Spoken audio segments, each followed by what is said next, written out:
Welcome to the Business Blueprint, where entrepreneurs and business leaders learn how to work smarter, scale faster, and build better. Welcome to the Business Blueprint. I'm your host, Joe Sandine, along with my partner in crime, Clay Kraby.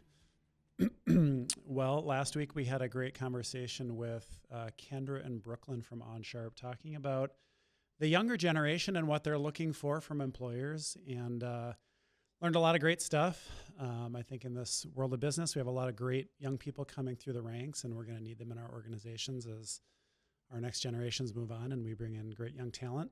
But today we're going to move to a little bit different topic. So pivoting in your business, I think it's a relevant topic in today's world, especially with everything changing in AI and all the disruption. It just feels like a very interesting time in the world, in the business world. And so we're going to talk about pivoting, knowing when and how to make a major shift in your business. I've experienced several pivots over 26 years at OnSharp. Early in the business, I did a pivot from focusing on education when I kind of first started to moving more towards focusing on small business. And then we had a period in between 2010 and 2015 when we made a pivot towards more social media oriented services and kind of learned a lot from that. And then we ended up pivoting back to kind of our core, which is custom software development. But pivoting is not easy. Pivoting is a tough thing to do in a business, and it's a scary thing to do. So Clay and I are going to kind of talk our way through that, understanding what, knowing when to pivot, what it looks like, and a lot of things like that. So Clay, I'm going to kind of let you take over. I've got a little bit of a cough that I'm recovering from. So Clay is going to lead the conversation and ask me questions. And I'm going to kind of, I think, talk through our journey at OnSharp of a lot of the pivoting we've done and what we've learned through that. So Clay, why don't you take it away? Yeah. And when we're talking about pivot, we're really talking about businesses paying attention to where either the market's going, maybe any internal parts of their operation that can be improved, and making significant changes. We're not talking small changes, but we're also not talking like a complete turnaround, a completely new business under the same name or something like that. So to start things off, could you just maybe define what we're talking about when we're talking about a pivot in your business? Yeah, I think it's just really looking, I think there's kind of two lenses you can see it from. You can either pivot because of maybe some kind of an internal desire, or maybe it's externally market driven or driven by your client's needs. So internally, you might decide to pivot because you just don't love what you do anymore. You just want to change the kind of service you provide, again, under the same name. Maybe it's the same clients, but you just want to change the kind of services you offer.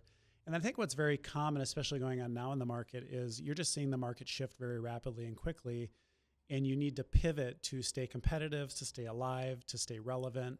I think that's a pivot that many businesses are considering right now is, wow, we really just need to adapt what we do, how we do it, what our processes are, and really just kind of change and reinvent how we do business. So I think that's probably the more common play as far as what a pivot would look like. Yeah, I think adapting is a good word because it sounds a little bit more intentional. You're paying attention to what's going on out in the marketplace, paying attention to what's going on with your customer base, and then making some intentional decisions on, hey, we need to do something different in order to maintain strength, in order to grow, in order to, get over a plateau. You're always, as a business owner, going to have to make changes along the way, right? Yeah, and I think you feel it. Maybe it takes some time, but I think as a business owner, you can feel when a pivot becomes necessary because you start feeling friction. Maybe it becomes harder to bring on new clients. Things just don't feel right. Maybe your customer satisfaction scores start going down. And again, technology changes. So, new things come to market and you realize like, okay, our customers are asking for these things. So I think the signs are normally pretty obvious. I think the question just becomes, are you going to listen to those signs and make those adjustments? Or are you going to get stuck being who you've been, and risk, things getting tougher for your business to keep moving forward? Yeah, because you could be doing everything great. The customer would be happy, but maybe some disruption, like you mentioned at the outset. AI comes in. A lot of businesses have to evaluate, hey, how are we going to respond to this really disruptive technology, new expectations, all of these things. So there's lots of reasons that companies have for pivoting when the time is right. You mentioned some kind of historical moments in OnSharp's history where you've had to pivot. but we're actually in the early stages of a pivot right now. Do you want to give a little bit of a recap about what's going on at OnSharp? Yeah. So for many years, we've um, talked about how we build a lot of the same solutions for a lot of our clients. So we build a lot of custom software, a lot of portals specifically. So our clients who are interacting with their dealers, their customers, their partners, their employees, we've built a lot of custom portals and systems for our clients to have those interactions, to keep track of all the information and whatnot. And through all the years of us doing that, we've obviously seen a lot of commonality. We've seen a lot of features that we've built for many of our customers. And so from an efficiency perspective, we've been looking at that and saying, it really might make more sense for us to, still continue to do custom development, because we still have a lot of our clients that have very specific needs that are not necessarily transferable to our entire client base. But there are a lot of features and a lot of things that we build that are very common in the business world and that we think that our clients could benefit from. So as far as OnSharp, we've started making a pivot to diversifying our revenue stream so that we have a portion of our revenue coming from our custom development work, but then we're building out, and we've just launched actually two different portal products. One is a client portal and one is an employee portal. And then that gives our sales team a solution that, if we're talking to a prospect and what they need is a very well-defined common need that we've built into our product, it makes a lot more sense to talk about bringing them onto the product with maybe a little bit of customization versus, starting from scratch and building something from the ground up. Yeah, and I think we'll get into this along the way in this conversation, but like a successful pivot, a wise pivot, you're not getting away from your core competency. This is not us opening, a pizza restaurant. This is Right. this is born out of what we do year in and year out, multiple times for multiple clients. It's a proven value to companies that we work with. We know that there's a market for these things, and we're able to see, hey, this would open us up to probably a broader set of potential clients who are just going to be in maybe that smaller to mid-range size business that they're not going to purchase custom software. That's just not where they're at in the life cycle of their business, and yet they have these same needs. Well, we can take our expertise, package that in a way that makes it available to them at more of a subscription-based model instead of having all that upfront cost burden that might be important and necessary for a larger, more enterprise level company, but that's just going to be out of reach for them. Yeah, and I think the key is we're listening to the customer. We're listening what they're telling us. We're understanding what they need, what their budgets are, and so we're just trying to do a better job of having solutions available to meet the demands of more of our customers. It's every business doesn't have the budget necessarily to build a custom development project, nor do they need to use that budget. Right. And using something that is already existing off the shelf makes more sense. So all companies need to pivot along the way. Not all companies do pivot along the way. So why do some business leaders, entrepreneurs, businesses as a whole, why do they resist pivoting when things are becoming clear that it's really time for them to make a move in one direction or another? Honestly, I think a lot of business owners just get comfortable. I think they have a business and it's working well enough, and they don't feel like they have to do it, because pivoting is a lot of work. So I think the biggest thing that keeps most businesses from pivoting to kind of get to that next level is just complacency. They just kind of are okay with status quo. Yeah, and for me at least, and maybe somebody else comes to mind for you, is Blockbuster.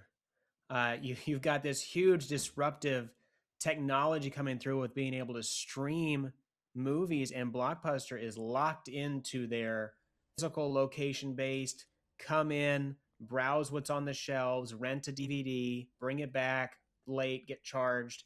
That model that they were arguably the best at, they really got stuck in that mindset and resisted kind of venturing into streaming when there's really no reason that Blockbuster could not have become the number one streaming service that's out there. And instead we got something like Netflix coming on the scene, and Blockbuster. I mean, you can't go to Blockbuster. I think there's literally one Blockbuster in some small town in Alaska right now. Yeah, and I think that's a good example of the difference between, hey, we want to pivot because we want to be something different versus we need to pivot because the market demands it. And so Blockbuster didn't listen to the market. They thought that, they were the big gorilla. They thought they could do whatever they want, and they were late to the game to even think about streaming, and it killed them. So that is, I think, the biggest risk in your business is you have to look at, like, one of the worst things you can do is just kind of turn a blind eye to what your customer is asking for and just keep doing the same old stuff. And eventually the clients are just going to get tired of it. They're going to move on to something different. And your resistance to pivoting is going to be, potentially the downfall of the business. So. Yeah. We're going to get more into this on the other side of the break. This is the Business Blueprint Show. We're talking about the importance of pivoting in your business. When we come back for our next segment, we're going to talk about how to recognize when it is time to make a change. We'll see you in just a minute. Welcome back to the Business Blueprint. We're having a conversation about the importance of pivoting in your business, how to do it well, how to know when it's time to do it, and how to communicate that to your customers. And really, it's all about knowing when is the time right for going in a new direction with your business. And we're not necessarily talking it's a complete 180. It's a whole new business. It might be a new market that you're going after. It might be an additional service or product. It might be a change in the way that you deliver that product. There's lots of different types of pivots. But the thing that every business is going to have is times where they're going to need to make a change. And the question becomes, how do they know when it's time to consider a pivot? Because we know it's going to be a cost. It's going to take a lot of energy. It might take some resources. There might be opportunity costs where you've got to go focus on a new thing instead of what your core business is. So they want to make sure the time's right. Joe, what are some signals that it may be time to consider a pivot in your business? I think one of the obvious ones is just changes in buyer behavior. So, your customers are telling you they want something different. I mean, that's pretty obvious. So, I think that's the clear driver. I think another one that we haven't referenced yet is sometimes you need to diversify where your revenue is coming from. Maybe you look internally at the business and you just have a lot of revenue concentration in one product or service or just one area. And so you're just kind of looking to diversify and just kind of like minimize your risk.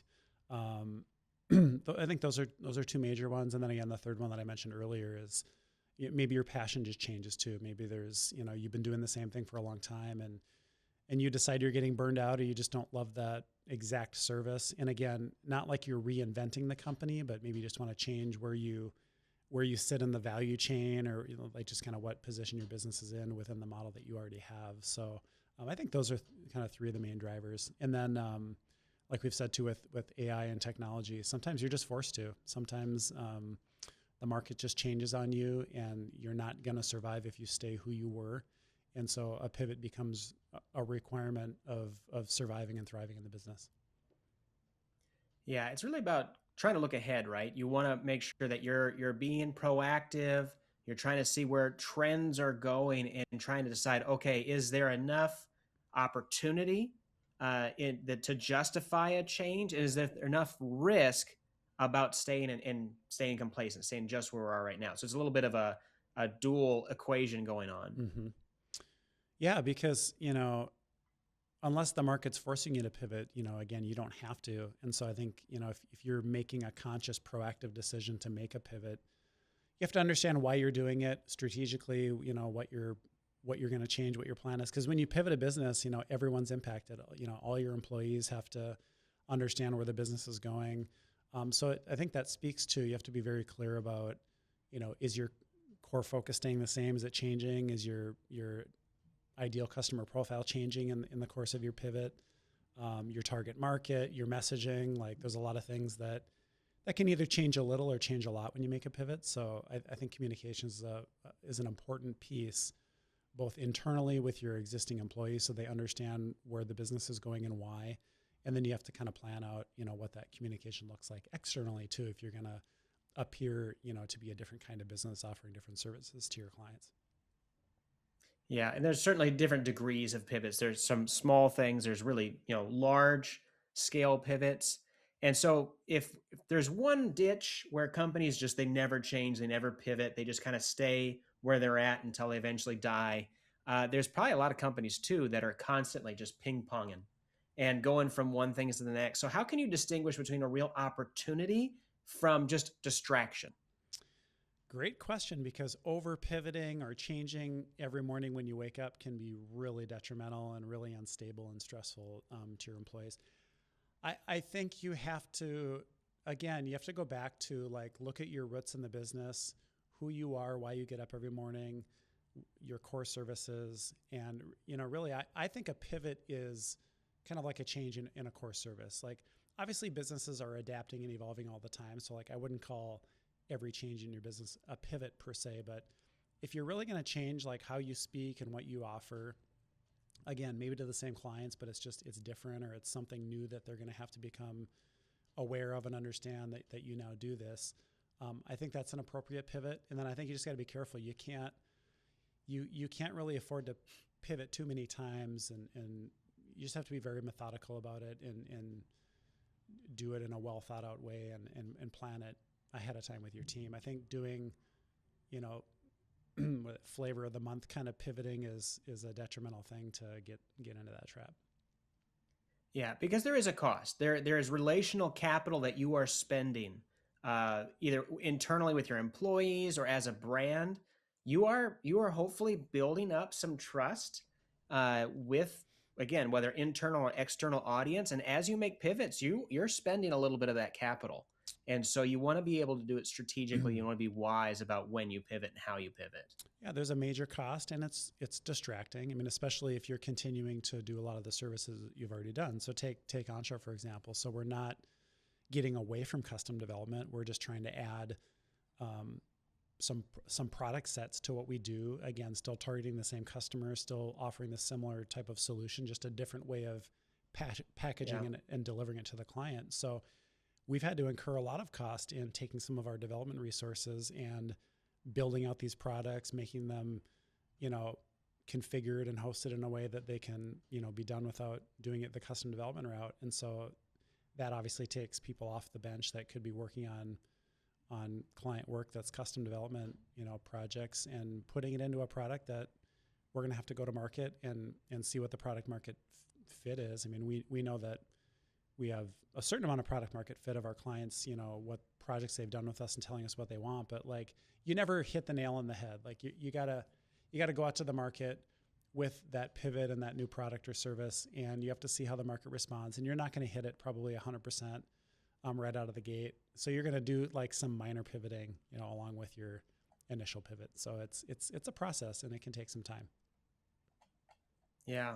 And it just actually reminds me of an earlier conversation we had when we were talking about EOS, which, for a reminder, is the entrepreneurial operating system. Is just a structure for running your business. And there's a lot of importance given to just really understanding the why behind your business. What is your mission really in that business? And if you're focused on that versus, hey, who are we? Well, we do this one service. We offer this one product. If you have a broader purpose, if your goal as a business is OnSharp is to help other businesses achieve greater success, if you are maybe in some sort of financial world and your goal is to help family farms protect and preserve and pass that farm on to the next generation of farmers, whatever that might look like, you can see that there's opportunities to pivot in that and really stay true to who you are as a company. And that really helps a lot, doesn't it? When you're talking about building a brand reputation and even some marketing assets, probably, if you can still operate under that same brand promise that you have, that pivot's going to make a lot more sense, isn't it? Yeah. And again, getting back to, what's your why, what's your core focus? And I don't think your core focus has to change. Like at OnSharp, we still wake up every day saying, hey, we're trying to help businesses become more successful. And we do that through technology. But then as far as, analyzing a pivot, we're just changing and adding ways in which we feel like we can do that. So we're, sometimes pivots maybe not the perfect word. Like, again, you're more just adding tools to the tool belt of what you can do. So sometimes I try to wrestle with, is pivot the right word or not necessarily, depending on what you're doing. But really, with major changes in your business, you have to keep your why the same, but then what you're doing, what you're providing to the end customer is adapting and evolving. And then I think the key is just understanding how that changes how you operate internally and then how you message externally. Yeah, and that might actually be kind of a rubric for business owners, for entrepreneurs to use, is this pivot I'm considering. can I still do that and keep the same overarching mission of who we are as a company, or is it radically different? And if it's radically different, that's a different category. That's not a pivot anymore, and that's something you probably really want to approach very slowly.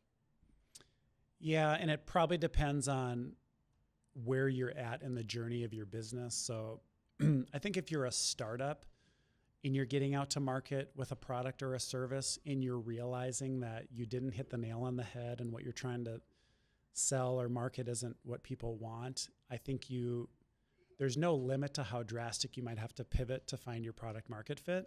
But when you have an existing business like ours that's been around for 26 years, making a pivot does not have to, be like you're reinventing and starting all over. If I was going to do that, I'd probably just start a new entity and hire new people and keep OnSharp the way it was and start a new venture. So I think a pivot looks different depending on the maturity of the business for sure. Yeah, that makes a lot of sense. So we talked about the need for the importance of pivoting as a business, and we've just looked at some of the signals that are out there that might indicate that it's time for a pivot.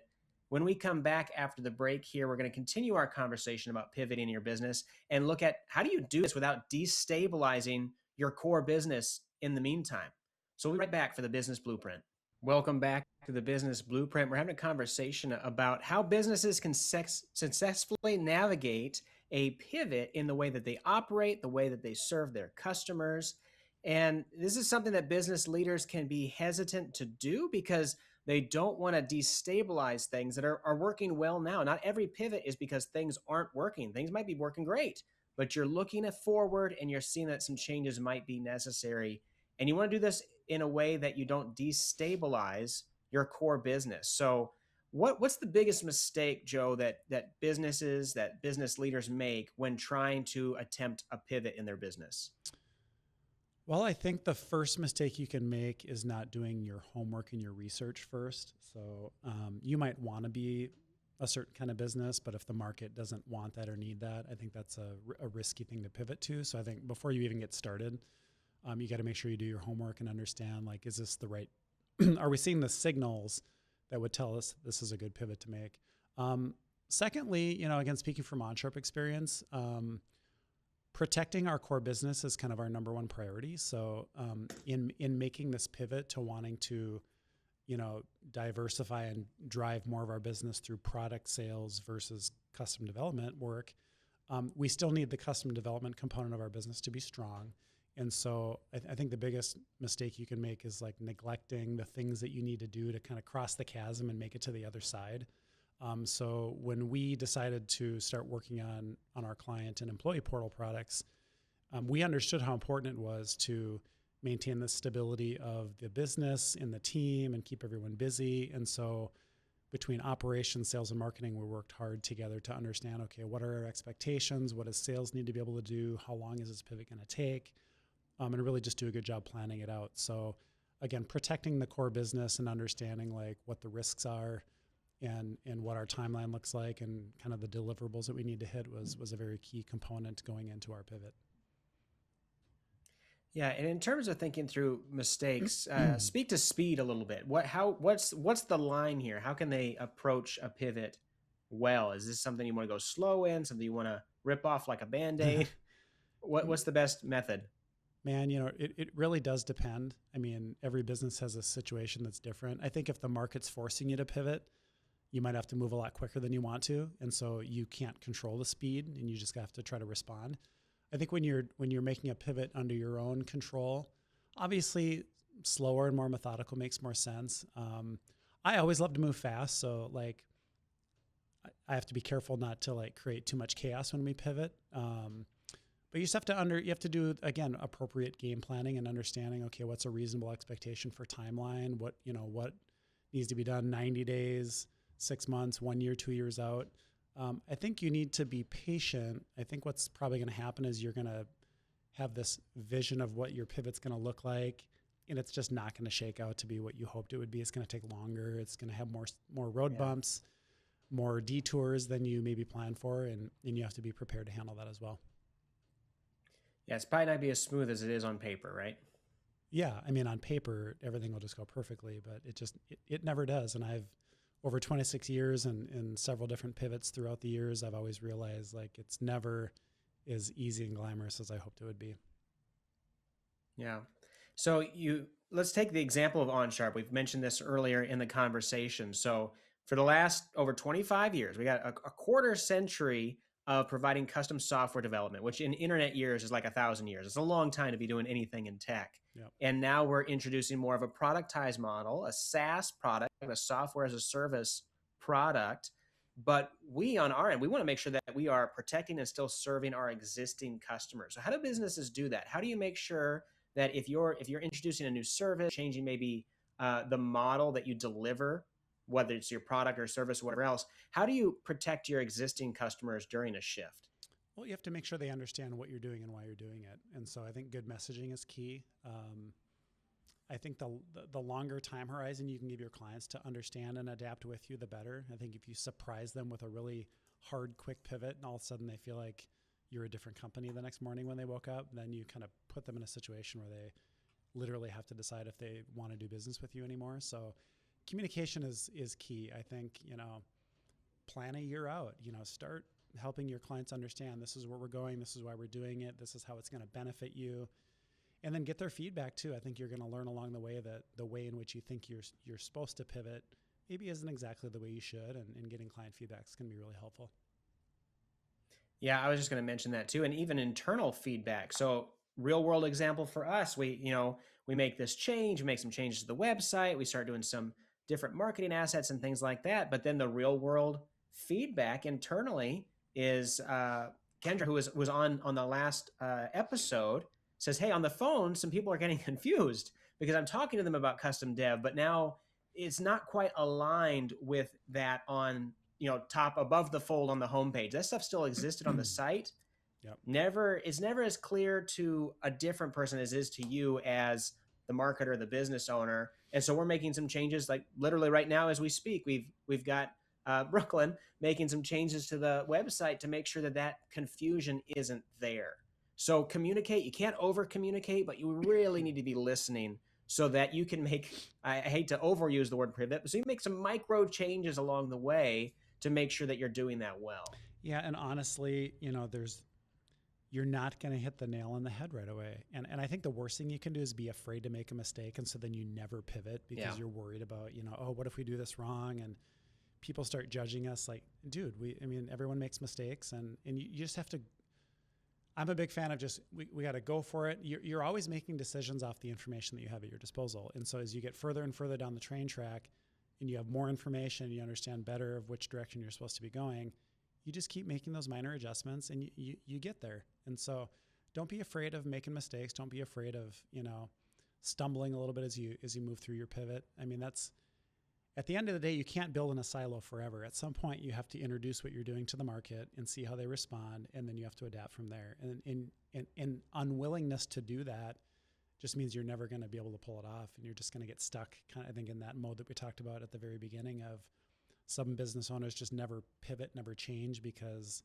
they're just comfortable and they're risk averse, and that's okay too. I'm not saying that every business has to make a pivot, and if that's what you want, that's fine. But if you want to continually progress forward in your business and stay aggressive, I think you have to be open to that risk of jumping in the water, jump in the deep end and see how it goes and just figure it out as you go.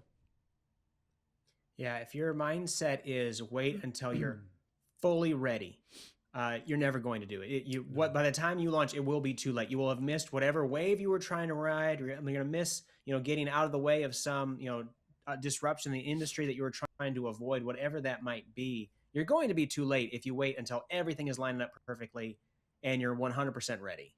Yeah, so like a good example with our employee portal, we knew pretty much what we needed to build in a first version. And my goal was get an MVP, minimum viable product, put together, and we have to get this out to the market, and we have to see how the market beyond our existing client base responds to it. And so part of what we did is we built a lot of our initial employee portal either based on what we had built for existing clients before in their custom development projects or based on things that we needed at OnSharp internally. So like we're no different. We have an employee base that has needs and different systems and interactions. And so actually the beginning of our employee portal kind of started at our hackathon last year as solving a couple time entry problems and a few other things that we had internally, and that kind of became the initial seed of the start of the employee portal. So again, you just got to start, get it out there, and then you just mature as you go.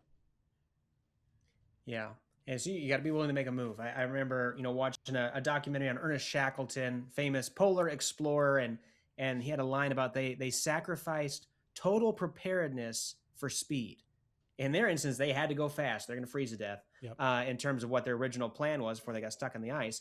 But you could either be prepared for any and all eventualities, and you're going to go too slow to make it to where you need to be going, or you can sacrifice some total preparedness in order to gain speed. And trying to find that balance is something that it's the hard work that business owners and business leaders have to do.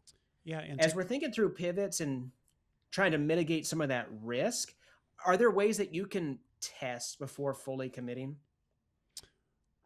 Yes, you can. There's a lot of different ways that you can do market testing to see if your messaging is going to work, to see if your customers are going to want what you're pivoting to.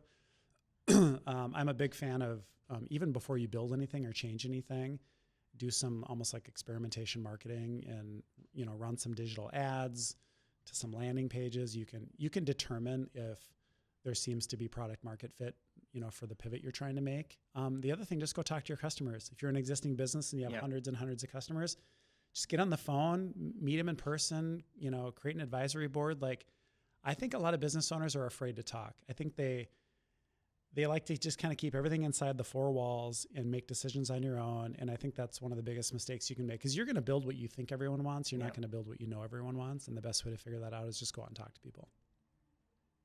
Yeah.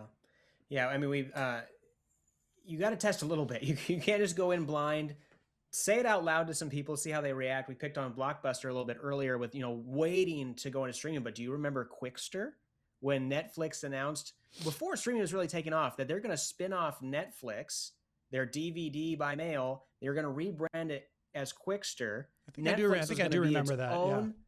Yeah, it was going to be its own separate service. You were going to have to 2 subscriptions, 2 logins. Everybody was still like 80% into DVDs by mail, and there was like 3 guys that were streaming stuff. It was a disaster, absolute disaster. If they would have maybe had some more conversations ahead of time, they could avoid it. So there is such a thing as jumping in too quickly.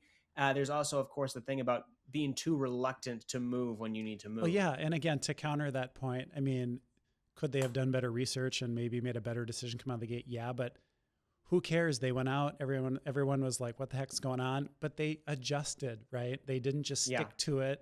It died pretty quick. So I mean, don't be afraid to get a little bit embarrassed or to hear no, or to have people laugh at you. Like, you have to be vulnerable. I think that's a big thing. I think a lot of business owners just maybe have too much pride. They don't want to be vulnerable. They don't want to look like they made a bad decision. And I'm 46. I'm over that. I'm like, I'm not the smartest guy in the room all the time, but I think what I do a good job of is listening to what people are saying and determining what the need is in the market off of that, and not thinking that every idea has to come out of my own head. So. Yeah, absolutely. So that's a little bit about really what it's going to take for you to navigate a pivot well, not destabilize your current business. We're going to take a break here, but when we come back, we're going to look at what the mindset needs to be for business leaders, entrepreneurs, CEOs, about how to successfully pivot. We'll be right back for the Business Blueprint. Welcome back to the show. We've been having a conversation about pivoting in your business, making changes when you feel that the market's signaling, your customers are signaling, there's new opportunities, whatever might really influence that decision, but the need to move when you need to move and make some changes that can be healthy for your business. So in our last segment here, we want to talk about the mindset that's necessary for doing this. We've talked about the reasons that business owners might hesitate to do this, the risk of it, just really getting complacent. But we want to talk about, some of those skills, those ideas that can be developed to make you a little bit more ready to make changes when that is necessary in your business. So, Joe, can you share a little bit about, how should business owners think about risk as a whole when it comes to the need for pivoting or avoiding pivoting? Yeah, there's obviously risk in the unknown in making a pivot in your business and kind of, destabilizing what you're doing. But I think there's a equally large risk in standing still at the same time. So I think you have to again, you have to look at where the industry's going and where you're trying to go in your business and decide, is standing still what we need to be doing, or do we need to be pivoting and adjusting? And again, I think most businesses, they get stuck and they struggle because they are afraid to change. They're afraid to pivot. They're afraid to respond to, what the market's telling them, or maybe they just don't know. I mean, I think what you have to look at too is maybe, maybe you need to bring in some help and a consultant or somebody to help you understand, how you should be pivoting. I think as we get older, we're not always in tune with exactly what the customer wants, and you might need to get some help. So put your ego aside. I talk to a lot of people, a lot of other business owners. I talk to business coaches, and I'm always looking for advice because I never think that I know everything. So I think strategically, just humble yourself and be willing to take in a lot of different opinion. But ultimately, you're going to have to make the decision yourself. You're going to have to digest all that information and take in all the advice. And then, there's going to be risk in any decision. So ultimately the buck stops with you on which direction you're going to go. But then once you make a decision, I mean, you got to commit to it. You can't be 1 foot in, 1 foot out. You can't be looking at it oh, well, if we get some good initial signals, we'll do it. But if it gets a little, dicey, then we'll just, jump back over to where we came from. I think you have to be committed. Yeah. Yeah. And it's important to say what you point out there is, it might not be some character flaw in the business owner that leads them to not pivot. And then they get this risk of not moving. They're busy. They're running their business. So you don't always have a lot of time to be evaluating what else is out there, paying attention to market signals. How can you develop maybe some of those muscles so that you are a little bit more aware of these signals that could potentially be coming in that help you evaluate these things? Yeah, I think that's where we can go back to, when we talk about EOS too, working on versus in the business. I think a lot of business owners get stuck working deep in the business with 100% of their time, and they never get an opportunity to come back up to that 30, 40, 50,000 foot view and work on the business strategically. So I think if I had a piece of advice for business owners is if you feel like you're stuck deep in the business and you're just stuck in all the minutia and the detail, I think you need to delegate and elevate yourself. You need to find, some additional resources. You got to let some things go so that you can spend some time being strategic in your business. And that's where you'll be able to spot the shifts and the trends and where the opportunities lie when you're taking more of a macro view than always being stuck in the micro. Yeah. So as we try to kind of evaluate what we've covered and what ground we've talked about here in relation to pivoting for your business, what do you think is the biggest lesson for business owners that are listening when it comes to these issues? Biggest lesson, I think, is standing still. I think the biggest lesson that you learn if you're trying to grow a business, I mean, if you have a stable business and you're just going to ride it into the sunset for as long as it lasts, you're probably never going to pivot, and that's fine. I mean, I'm not saying that every business has to do that, but if you're trying to grow an organization, you're trying to build something great, you have to be willing to take that risk. And you just do it well. Just be as informed as you can be. Build a good team around you. I think that's another big thing. Don't do it alone if you don't have to. I think a key to a strong pivot is having the right team members, people that are open to change, people that are willing to take risks. And, you just have to have a good culture of, hey, we're in this together. We're going to make mistakes together, but we're going to navigate our way through it. Yeah, and you've mentioned that a couple of times in this conversation of being willing to make some mistakes and tolerate that it's not going to go as perfectly as it looks on paper, and just to get over that and understand that there's going to be needs for changes along the way. So what would that look like even for OnSharp? We've got our custom software development. That's our core business. We're adding this employee portal product to that. What are some tangible ways that we're going to really listen and adapt and evaluate as we push forward?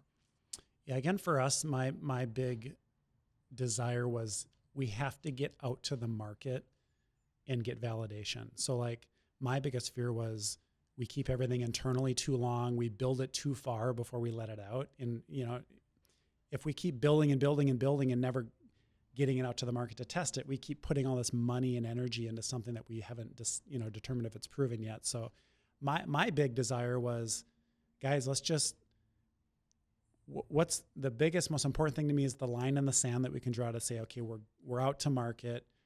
We're going to start calling on people, going to trade shows, working leads, and we're going to learn whether we nailed it perfectly or we're only 20% there or 50% there, because I don't care where we are. Now we at least have a line in the sand and we know that we have a point where we can move forward from. So I think just being afraid to get out there and be wrong is something that you don't want to do, because it's going to hold you back, and you've just got to put yourself out there, take risk, put your ego aside, like I've said before. Yeah. Yeah. I think for me, the big takeaway on this conversation is that the strong businesses, they don't pivot just because they're struggling. They pivot because they're paying attention. And that would be our encouragement, is just to be paying attention and taking these signals in and seeing if a pivot is in your future. Well, that does it for this episode of the Business Blueprint Show. As always, you can head to businessblueprintshow.com to find other episodes or submit a question. And if you're interested in that employee portal product that we talked about, head over to onsharp.com. Thanks a lot. We'll see you next time.